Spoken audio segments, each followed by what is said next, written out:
આ મેદાનમાં એવી પરિસ્થિતિ સર્જાતી કે જ્યારે પણ વરસાદ આવે ત્યારે પાણી રૂમોની અંદર જતા રહે, ઓફિસ જતા રહે.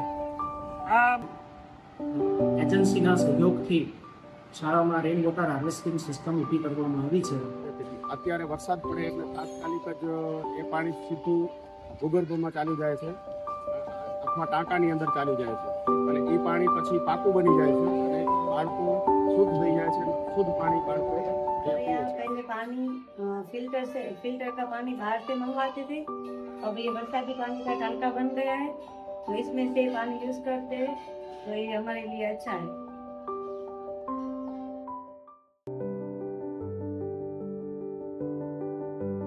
બાજુમાં એક મોટું તળાવ છે છતાં પણ પાણી આખું અમારા પહેલા 8-10 દિવસે માર્કેટ ખાલી નથી થતી, અત્યારે 2 દિવસમાં થઈ જાય છે. એક તો મોટો ફાયદો એ થયો જેનાથી અમારી શાળાની પાણીની સમસ્યા છે એ દૂર થવાની પણ શક્યતા રહેલી છે. આ જે પાણીના તળ છે એ પણ ઊંચા આવવાની શક્યતાઓ છે એ રહેલી છે. આપણી સિમો સંસ્થાના 1 વર્ષ પહેલાં અમે ઇન્ટ્રોડક્શનમાં આવ્યા હતા, પરિચયમાં. એમને જેટલા કામ કર્યા છે એ સારા કર્યા છે.